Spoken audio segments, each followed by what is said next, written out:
Welcome, LifeBlood. This is George G, and the time is right. Welcome to today's guest, strong and powerful Fred Joyal. Fred, are you ready to do this? You bet. Let's go. All right, let's go. Fred is an entrepreneur. He's a speaker, a business coach, and an author. He's the founder of 1-800-Dentist, and his newest book is Super Bold: From Underconfident to Charismatic in 90 Days. Fred, tell us a little bit about your personal life, some more about your work, and why you do what you do. I am, at core, a writer, but it's turned into everything else. Started in the advertising world, then it ended up creating a business based on advertising, which was 1-800-Dentist. Learned how to be an entrepreneur and a business leader over 25 years. Finally sold the business. Learned how to sell a business. Learned how to, bring in private equity at first, and then a few years later sell the business. And then became very passionate about teaching people about the superpower of boldness. Having been a very shy and underconfident person in my young life, and taking way too long to work my way through it, I thought it would be the most impactful thing I could do with my life is to help other people learn this earlier and learn it faster. So that's where a lot of my energy goes now. Nice. So you've always been a writer. So was the book easy, or was it still a little bit tricky? It's my third book. I wrote 2 books for the dental industry on marketing. So by this one, I really had it down in terms of content and flow and readability. That's one of the great things I got out of advertising, was to not just write books with great content or valuable content. It was to make them really readable. And one of the tricks actually is, before you publish, read the audiobook out loud. So you're obviously, read it out loud, but you're recording it and you say, okay, this isn't flowing exactly like I thought. I actually, on my first book, I caught a paragraph that actually somehow had gotten to mean exactly the opposite of what I was trying to say. And I was able to not print the book yet until I could fix it. So it was great. So it's the writing that really sparked everything. But again, you get to a point with the book where you can't fix it anymore. And I gave it to an editor at Scribe Media, and she just went through it. And the book is easily 30% better because of her. She would say, this doesn't belong here. You said this 5 times. You don't need it. That you're like, this doesn't make any sense. Moved all sorts around, took 20% of the content out. And it was, I just said, wow, I could have never done that. I could have reread it, redrafted 5 more times. So at a certain point, you hand it off to an expert who is also passionate about it. She loved the book, and she said, these are all, but like every page was her notes. And I was going through them one by one. Yes, that's great. Oh yeah, that's true. Oh yeah, I got to get rid of that. Oh, why did I say that? Like right down the line. So that was actually a very satisfying experience to do that part of it. Yeah, interesting, right? Where it's your baby, you're immersed in it, you're drowning in it, you're sick of it, you can't get enough of it, so you need to hand it to somebody else to get those additional eyes. That certainly makes sense. Yeah, well, and it's like trying to proofread your own stuff. It just doesn't happen. Right. You'll miss the same comma 40 times, and somebody goes, put commas there. What's that? It's supposed to be a period. It's the end of a sentence. Oh yeah, I didn't see that. Oh yeah. It's like that, only in a much more, when somebody's really immersed in the content, they can really refine it. It's an amazing skill, and I can do it with other people's stuff too. They hand me stuff, and I can. That's what I did a lot of my career. Is I wasn't the initial writer of either, let's say, a TV spot or an ad or something like that, but it would come to me, and I could fix it really easily, because there's a famous guy in advertising, David Ogilvy, back from the 60s, and he said, any idiot can rewrite copy, which is an exaggeration, but his point was, coming up with the initial draft is the hard part. but a lot of people, and that's not as many people. A lot of people can fix it. It's a different skill set, really was his point, but he was diminishing the less creative people. So. Yeah, I think that makes sense. All right. So confidence, charisma, being bold. This is, in fact, a muscle that I can train and I can strengthen. Exactly. Yeah. And that's really an important way to look at it, because people say, well, confidence and boldness, aren't they the same thing? And I say, no, they're actually not at all. Confidence is how you feel in certain situations. You are confident or non-confident, not confident in all sorts of situations. Comfortable with a group of people, but one-on-one, you get nothing, right? You're full of anxiety, or the opposite. Boldness is what you do, how you go into action. And what people don't realize is you can build your boldness by controlling the intensity of that, building it like a muscle. You just put yourself in low risk situations, but they're still challenging, but they're not overwhelming.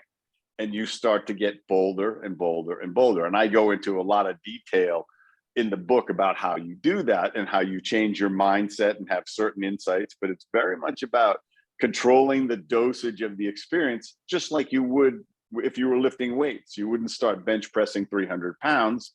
You would start with 50, 75, whatever was stressful, but not overwhelming.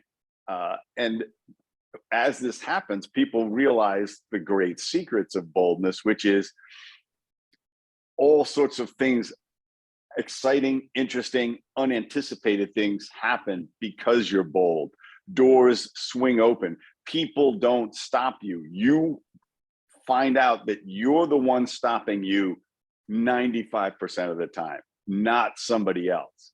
Bold people know to never be the ones stopping themselves, and that's hugely powerful. But the idea of charisma is you're just bringing your full self to every situation that matters to you. Because that's the whole idea of building your boldness muscle, just like exercise. You want to be strong when it matters. We're not going to have to get 300 pounds off our chest anytime soon, hopefully. But the bench pressing makes your bones, your tissue stronger, your circulatory system stronger. Building your boldness muscle when it's lower risk makes it possible when there is a challenge for you to step up. And here's the great mystery. Is people think, well, I'm not confident enough to be bold. And I say, actually, you don't need to be confident to be bold. You just need to decide to do it. There's an element almost of courage to it, because what happens, you don't need that confidence to take bold action. And what will happen is that bold action will build your confidence, because you'll say, wow, I did that. It kind of went well. Kind of went better than I thought, or I didn't die like I thought I was going to, which is the other thing. We think, oh, it's going to be I'm going to die of embarrassment. Well, technically you can't die of embarrassment. It's a mindset thing. So when you start to do these things, you actually create new neural pathways that eventually make boldness your default mode instead of hesitance, instead of underconfidence. Got an ambulance going by here. I don't know if you can hear it. But that's and then boldness allows you to bring your full self. You're not going to become somebody else. You're not going to turn into a show off or a narcissist or somebody else like that. You're going to be the full you. You're not going to miss opportunities. You're not going to have regrets because you acted. Even if you failed, you acted, you tried. And that's another big secret, is bold people know that trying and failing feels better than not trying. Whereas not trying guarantees failure technically, but it feels safer. And we're looking for safety. But do you want your tombstone to say, I played it as safe as possible every day, and it was just wonderful? I absolutely do not. Everything you just said makes perfect sense to me. It's like it creates a virtuous cycle. You become just more capable, which helps you to become more confident, which then allows you to show up as the best version, the most charismatic version of yourself, which will allow you to continue that momentum and recognize that it's not nobody is stopping me from doing the things that I want to do. It's just me holding myself back. So that makes a ton of sense. Have you gotten pushback on the term charismatic? I wrote down it's not a negative thing. Does perhaps a reserved person think, well, I don't want to be some salesy, flashy person? Well, yeah, but that's, of course, that's the self-talk. I don't want to be a show-off. I don't want to be an attention whore. It's like, no, that's those. I don't. And the narcissist is not actually bold. The narcissist is incredibly insecure. Mm-hmm. They can't be wrong. That's their giant defense mechanism. And bold people are totally comfortable being wrong. They like use failure as a stairway up. Just like you would use failure as in your exercise. You're going to do curls or something like that to failure till you can't do one. I mean, it's like that's the opposite concept of failure. It's applying it positively. And it's the same thing with boldness. But charisma is really just radiating that you belong wherever you are. And that and you appear to be comfortable. Sometimes you may not even be, but you're so used to being bold that you say, wow, I really don't technically don't even belong in this group of people or whatever, but I'm gonna be myself because I am worthy. When you can change that messaging to yourself that I am worthy, because we're constantly telling ourselves where and why and how we're not worthy. And you gotta unlisten to those or override those tapes. Bold people still hear the voices; they just don't listen. They act. And when you say I belong here, and there's no reason why you don't belong wherever you are. I've been in rooms with billionaires, with guys who make more money than I'll ever see, and I just treat them like regular people, and they respond in kind because I am acting like I belong there, because in my mind I do. I'm another person. I've successes and failures. I've tried stuff. I just haven't been lucky enough to make $1 billion, and that's not even where I would want to put a lot of my energy. Appreciate that. So 90 days, that's not a long time. Well, I had to make a bold statement in the title, or it would be I had to make a super bold. You got to sell books, George. Yeah, right. Let's go, buddy. Or kind of like I can't make a half courageous statement, but 90 days is what it takes to make new behavior habitual. 60 to 90 days. By doing something every day. And that's one of the elements of what I teach in the book, because I teach a very practical and systematic way to build your boldness muscle. And one of the critical steps, is doing something bold every day. And as you do that, it becomes your default mode. Over 90 days with the stuff that I'm teaching you and applying it, you realize, wow, I am on a pathway to boldness for the rest of my life. You'll become a student of boldness, because there's always more. A bold person, that's where the humility comes for a bold person, is they know they can always be better. They always see that little more that they can squeeze out of themselves, or the situation, or the opportunity, or the fun, or the adventure. They say, and they're really comfortable. It takes boldness to be self-reflective, to take feedback, but to look and say, that went so well. I wonder what I could have done a little better. That takes a level of humility. And and when you're constantly pushing yourself out of your comfort zone, things are not going to go well necessarily, but you're going to have information. I always tell people, success doesn't teach you anywhere near as much as failure. Failure is full of information. Success, you could have just gotten lucky or been in the right place at the right time, or a bunch of things fell into place. Failure, you got a lot to look at. And bold people just say, I want to look at it. I want to see how I can get better. So you've experienced an enormous amount of success. Are you still going back and evaluating yourself consistently?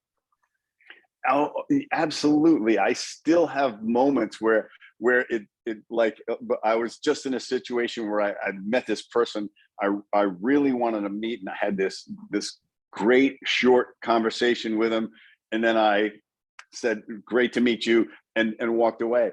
And I as I walked away, I went, "Why are you walking away?" They weren't giving you any sort of signal that they were done with you. But it went so much better than I thought that I was like, I was excited, right? And I wanted to take and run with the excitement of it. But I thought, no, I could have spent another 5 minutes and gone another whole level with this person. And so I'm still checking myself and saying, wow, as bold as I was, I was 10 yards short of where I could have gotten. So but it's also, it becomes fun because you don't have to beat yourself up. You go, next time, because there's always a next time with a parallel situation, not the exact situation. That's the other thing I also tell people is the real reason to build your boldness muscle is there will be moments, windows that open and close. And if you don't act, they will never open again. The opportunity will never come again. Now, it may be asking for a promotion, asking somebody to marry you, giving a eulogy for a friend or a parent. If you say, I don't like public speaking, it's like, this isn't a public speaking event. This is your last chance to get up in front of everybody and tell them how you feel about this person. And if you sit there, and I see people do this at memorial services all the time, they just sit there. And people say, is there anything else, anybody else want to say anything? And people don't get up. And then later they say, I really should have gotten up and said something. I say, yeah, you should have. What the hell were you thinking?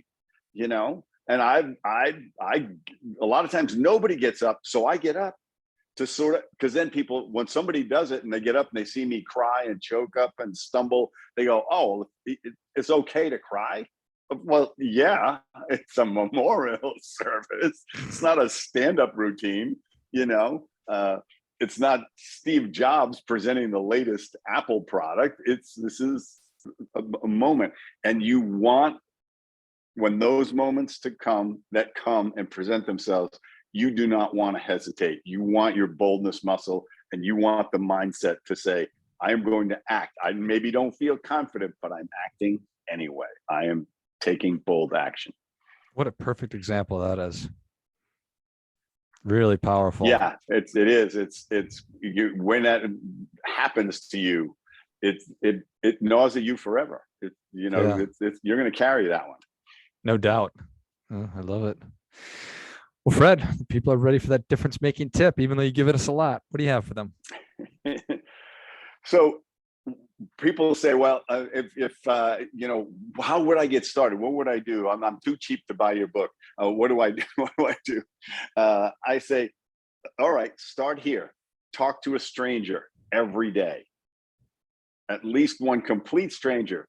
And it could be, you could just say hi. If that's more than you got to handle your dosage. So it could just be, I'm just going to say hi, or I'm just going to smile at a stranger until I get the nerve to start saying hi. But every day, interact with a stranger. It could be the person in line with you at the grocery store, could be in line at Starbucks or Dunkin' Donuts or whatever your coffee spa of choice is. There's going to be somebody in front of you and behind you. Just say something. I recommend a compliment. If you're feeling like bold enough to just offer something, compliment them, and do it. This is the key, with no agenda, no expectation of anything more than a brief connection and making somebody feel good about themselves. Do that every day. You'll get addicted to it. Well, I think that is great stuff. That definitely gets, come on. Fred, thank you so much for coming on. Where can people learn more about you? Where can they get a copy of Super Bold, From Underconfident to Charismatic in 90 Days? So fredjoyal.com, Joyal, no dots or dashes or anything, is my website and my everything. It's my LinkedIn and Facebook and Twitter and Instagram and TikTok. So you can find me there. You can download the first chapter of the book there on my website, and the book is available on Amazon in hardcover, Kindle, and Audible. And it's me reading the Audible. And the Kindle is, and all of it, I lowered the price as much as I can. The hardcover, you can't, because it's paper. And lumber's expensive these days.